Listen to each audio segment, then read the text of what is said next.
Hey, Bill here with 30-Minute Woodshop. Thanks for joining. We're making this really cool cutting board today. If you stick around toward the end, I'll even talk to you about how to make conditioner for this board so it'll last almost forever. So just keep watching and let's get busy.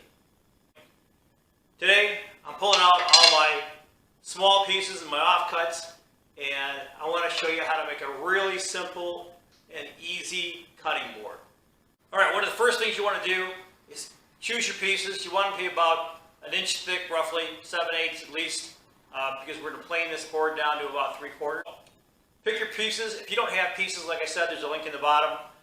You can go check that out and buy it. It's going to look expensive, but I tell you what, if you were to buy all these pieces and then cut them up, you're going to pay at least that, if not more. So today I've kind of laid this out. You can see I have some oak, I have some red heart, I have some maple pieces here, some purple heart, a little more maple, and then in the center I have a piece of Osage orange. And one of the key things you guys need to make sure you do is dry fit these and make sure the joints are tight. If the joints are not tight, I can see right here I have a little gap.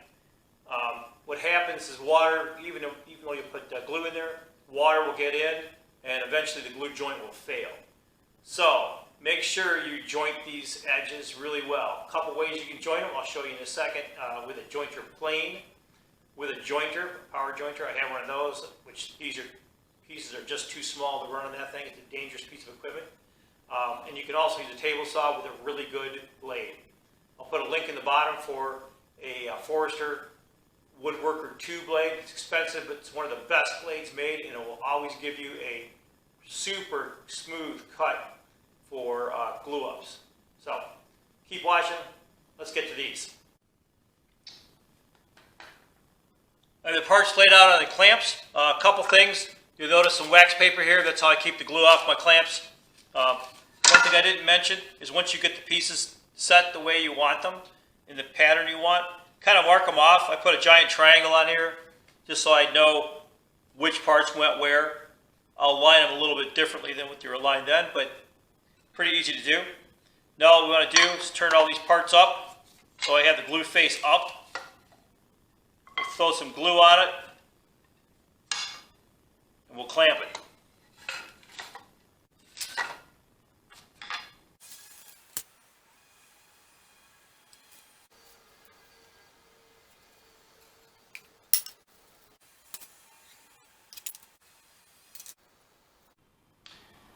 We're glued and clamped. Now all we have to do is wait for it to dry.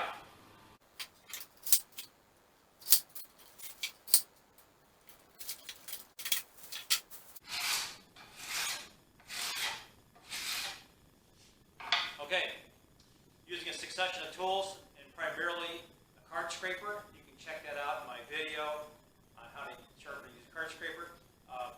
Managed to get most of the big chunks of glue off, so now we're ready to put it into the planer. Okay, just a quick check on the four corners. Make sure the board's flat.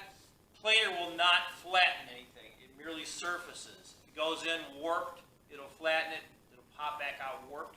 So make sure when you put this together that everything is flat. Flat as you can get it. So this is looking pretty good. Now all I have to do is do some trimming. A couple of spots I have to fill in here with some CA glue, because it looks like there's a crack in this particular piece of maple. But otherwise, this is looking really good. So, onward and upward. Well, a little bit of scraping with a hand scraper, some sanding, and at this point, I'm ready to do some cross-cutting to trim it to size, and then do some routing around the edges to ease the edges, and we'll be ready to put some finish on. The finish is going to be nothing more than oil and beeswax. It'll protect the board, keep it from warping, and put a really nice finish on this that's food safe.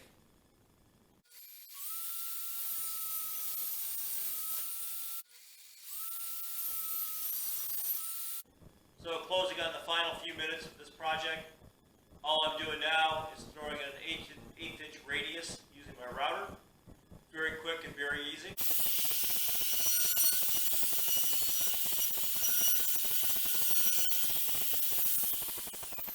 So, pretty fast. can see, all I'm going to do is now is hit it with a little bit of sandpaper just to make sure that all the edges are nice and smooth. Okay, wipe the dust off. Now all we're doing now is putting on some mineral oil. Put a couple coats to let it soak in. And well, I put 3 coats of mineral oil on this, on both sides and on the ends. Let that soak in. Wipe it all down. Now the last thing I'm doing is putting on a coat of board butter. This is my own personal mix. Been in the family for 4 generations. It's beeswax and oil at a 6-to-1 ratio. It makes it a really nice, easy wax to go on. It seals the board, keeps most of the oil in, so it extends the life of the board. You'll have to do this regularly on the board if you use this. You should oil all the boards anyway that you have, especially on the end grain, because this stuff will seal the end grain really well.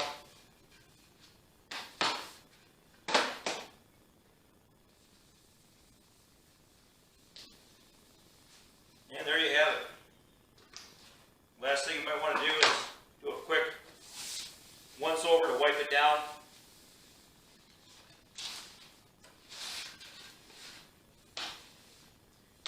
And she's ready to go to friends and neighbors, give to your relatives. This is a pretty slick project, very easy to do. For me, I really like the differentiation, the colors. The walnut out here with the bloodwood strip, maple, purple heart, another maple strip, of course, more bloodwood and that Osage orange in the center. Makes it a really nice pattern. The material is really dense, so this is still a pretty heavy board. It's 7/8 thick, 11 inches wide, and 16 inches long. So, still pretty weighty.